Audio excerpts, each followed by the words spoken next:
Magus, Web Novel, Chapter 0.1, Prologue. No matter if you were a pessimist or an optimist, Derek Esposito's life wasn't a good one nor a bad one. It was just a mediocre, insignificant existence. His father was a bipolar abusive man, capable of disappearing in his bedroom for days during the depressive phase. He would wake up only to eat, use the bathroom and the occasional, "let's make your life miserable" fit of rage. During his euphoric phase, he would work like a madman, but not having any talent either as a businessman nor as social climber, he was unable to both being successful and establishing the right connections. In his natural state, whenever he decided to actually take his medications, he was just a coach potato that would stand up and go to work just to avoid the blame and spite from neighbors and peers. Whatever was his mental condition, he always was a perfect example of an abusive father. His sons were always a disgrace in his eyes. They never studied hard enough, never were disciplined enough, nor did show enough respect. And he was always there to remember them how wrong they were. He would yell at them for the slightest mistake, constantly reminding them that they were just parasites that leached off his hard work. And when words weren't enough or when they did fail to meet his expectation with school grades or chores, there was no teacher like his leather belt. Hence, Derek and Carl had to quickly learn how to fend off for themselves, since their absent-minded mother practically forgot about them right after giving birth, dedicating her life in pursuit of peace and quiet, staying as far as possible from her spouse's tantrums. Derek was 2 years older, and desperately tried to take care of his little brother, but to no avail. They grew up watching and reading stories about heroes protecting the weak and upholding justice. But no hero ever appeared to save them. Every week they would be forced to go to church to worship a nondescript benevolent God and his Son, the Savior of all mankind. But no matter how much they prayed or how good they were, no miracle occurred. So, they simply stopped believing in heroes and instead of wasting time with prayers they crammed. School was their only oasis, but that lasted only until the 6th grade. Once in middle school, it didn't even take a month before the bullying started. Their cheap clothes and gloomy disposition made them the easiest targets. They were so used being tossed around and insulted that they didn't even bother trying to fight back. For a long time, Derek had considered it the worst moment in his useless life. After a month, he knew he could not take any more of that, so he tried to make things better. He reported his father's abuses to the social services with an anonymous email, but being overworked and understaffed, the social work assistant made a brief visit and never came back. Then he tried to end the bullying by reporting their aggressors to a teacher, which in turn washed her hands by reporting it to the principal.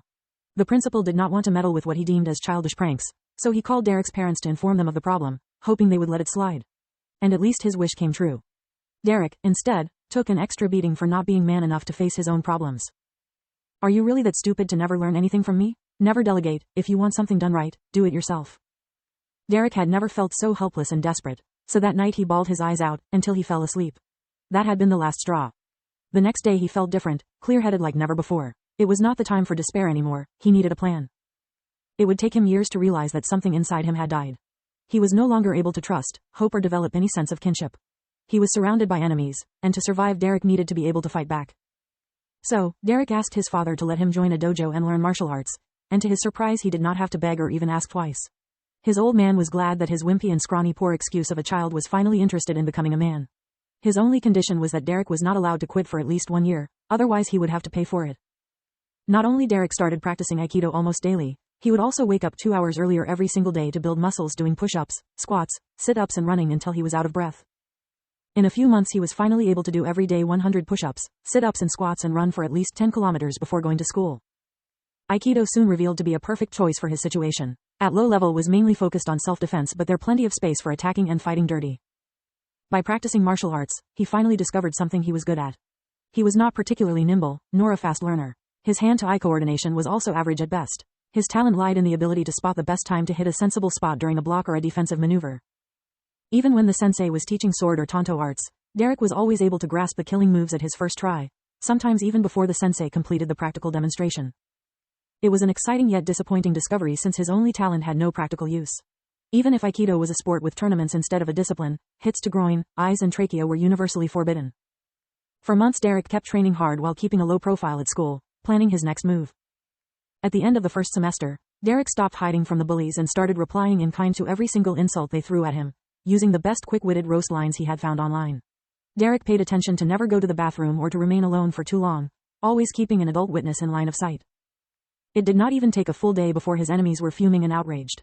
Only when the veins almost popped out their necks, he threw his bait. "I have enough of your sh*t, assholes. Meet me in an hour behind the grocery shop between Lincoln and the 3rd. Or are you too scared? Since you seek death, I will happily grant your wish, you fag*ot. It will only be you and the 3 of us, all right?" Derek nodded without believing him in the least, and he was right. When they entered the back alley, they had brought along 2 more people. Derek was waiting for them, leaned against the wall at the end of the blind alley. There you are, I was starting to think you would stand me up. They started laughing. Sorry we were late, hope you do not mind we taking some friends for the party. Derek shrugged, while grinning from ear to ear. No problem, no matter how much, worthless trash is always trash. I chose this alley because it's fully equipped with enough dumpsters to accommodate all of your friends. The last line hit a nerve, so they charged at him blindly. Gang up on him, guys. Do not let him escape. Let's how him who is the trash. And so, they fell into his trap. Derek had come here preparing the terrain, and choosing the best spot to fight. A blind alley to not make them escape, the end of the alley so they would not notice the tripwire due to the dim light. The first 2 fell down hard on the concrete, and those behind them were so worried about not trampling on their friends that never saw the steel pipe coming. They did come in numbers. Derek had come fully armed. Using the pipe as a sword, he quickly hit them respectively on the head, the side of the knee, in the groin. Only then he started hitting the 2 that were trying to get back on their feet. While they were moaning and sobbing on the ground, he used a small knife to cut the tripwire. Then he started beating them again and again with the metal pipe, giving a special attention to the nether regions. Deeply inside he knew what he was doing was wrong, but he could not care less. If the world was built to be unfair, the only possible course of action was to make it unfair at his advantage. So, he took out the taser that he borrowed from his father and tased them until unconscious. Then he stripped them completely and took multiple photos of each one of them and even filmed them after arranging them so that they would seem to be spooning to each other. Then he splashed them with a bucket of cold water and sealed the deal. Sorry to ruin your Brokeback Mountain moment, girls, but I need your attention for a minute. When the bullies woke up, they were still in so much pain they could barely notice that they were naked and embracing each other. Retorting to Derek while he had still a firm grip on the steel pipe was out of question, so they kept quiet and listened. I have made quite a scrapbook of you, even a short movie, uploaded it on my computer and even into the cloud. And it would be terrible if someone, I do not know, like me, for example, would upload them on all the biggest image hosting sites. You know how they say, internet never forgets. The bullies started crying and begging. Imagine how terrible would it be, whenever someone would Google your names, be it your grandma, your girlfriends or even the colleges you were willing to apply to, the first thing to appear would be those photos. Dude, no, please, I do not even know you. I was just making a favor to a friend. It was only a joke, please forgive me. The choir of begging gave him the goosebumps. Derek wanted to puke at their hypocrisy. I do not care for your pathetic excuses. From this day onward, you will leave me alone. And you better pray that nothing happens to me, because the cloud is set so that if I do not enter the password every day, it will upload them everywhere. Without waiting for their reply, he turned back and walked away. Almost forgetting, I randomly threw your clothes in the dumpsters, can't remember which is which. If you don't want to go home in your birthday suit, you better start digging. So long, suckers. Derek returned home euphoric, almost singing. He had never felt so proud of himself and had the completely undeserved confidence that he would never think about those B** stars ever again.